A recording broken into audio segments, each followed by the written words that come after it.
Hello, my ninjas. It is near Daddy's bedtime, and I wanted to make sure that we read another bit of our story before I went to bed and jumped on a plane tomorrow. So I'm going to just jump right in and start off. I hope it's been enjoyable so far. I hope you liked part 3. This is part 4. It's Thursday, 7:45 a.m., homeroom.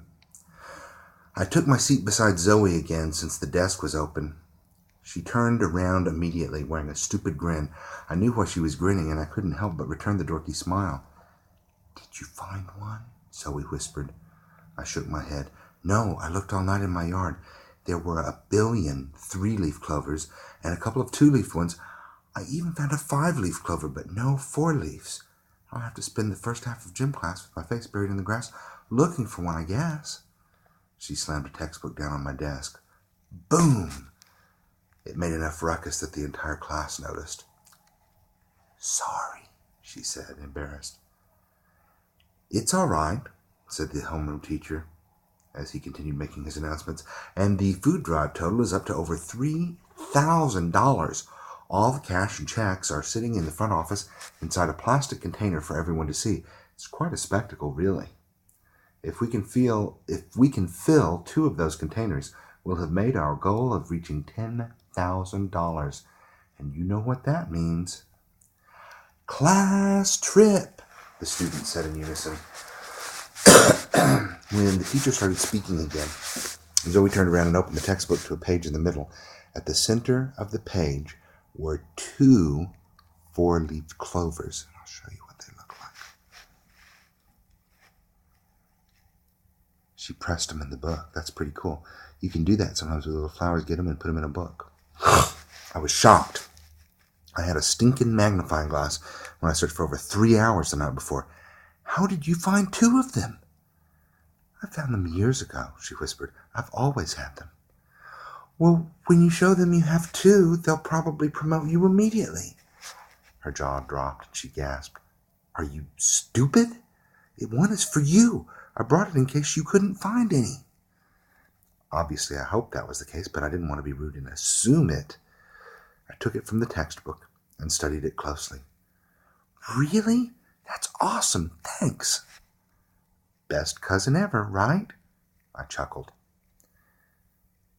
"You guys are seriously considering joining those ninjas?" Braden's voice asked. He was in the seat next to us. Strange that I didn't even notice him until he spoke. Guess he had that kind of a personality. "Why not?" I asked. "Because they're ninjas. Ninjas aren't good guys," Braden said, slouching in his seat. "What are you talking about?" I said. Is Braden really against the whole ninja thing?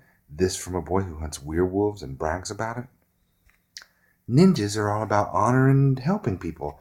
I read all about it on the internet last night," I said, which was true. Sad, isn't it? "And I learned some crazy things. Did you know ninjas were mostly peaceful farmers that lived in the mountains? The reason they're all stealthy is that so they can defend themselves when they're outnumbered. A few people bought into the fighting system of ninjutsu and went around assassinating people with their skills.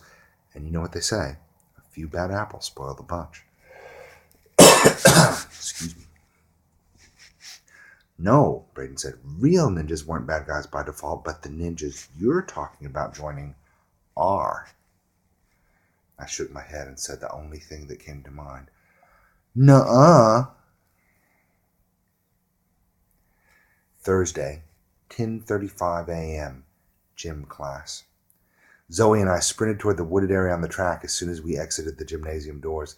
Mr. Cooper had his sunglasses on and was lying back in a reclining lawn chair just to the right of the exit. His air horn was sitting on the ground next to him. Trying to get it to be loud.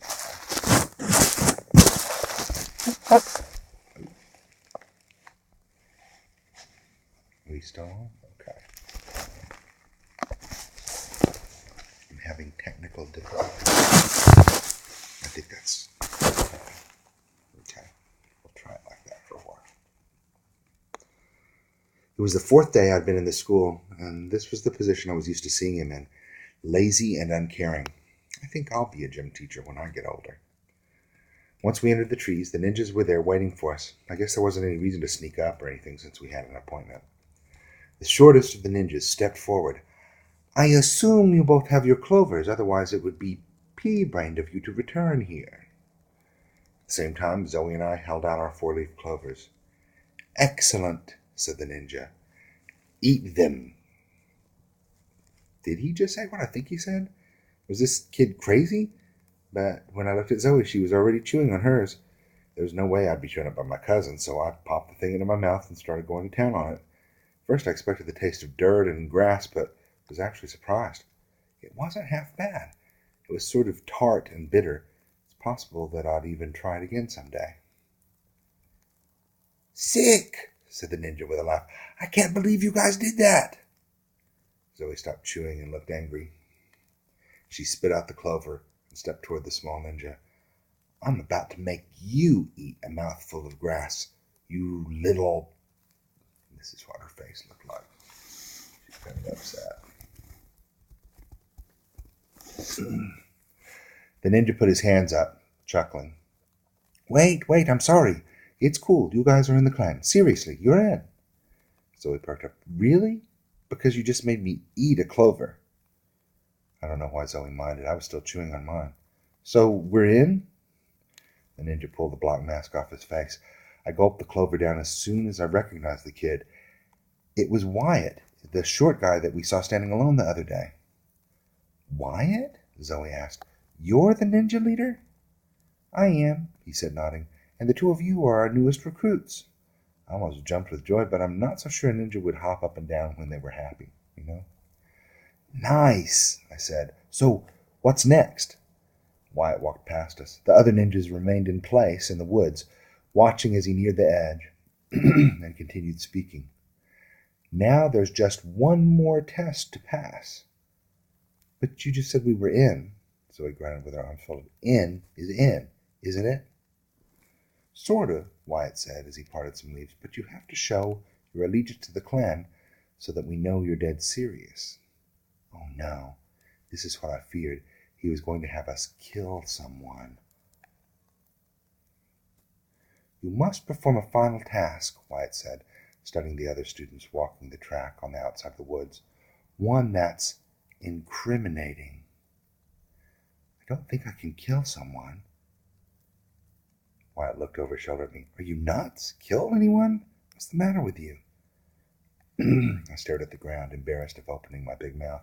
As I kicked at the dirt, I whispered, It was a joke? Wyatt shook his head in disbelief. Doubt it, he said, as he returned his attention to the innocent bystanders walking the track. There's no killing here. Come on, we're 6th graders. Then what is it? Zoe asked. I'm going to stop right there and start part B in just 1 second.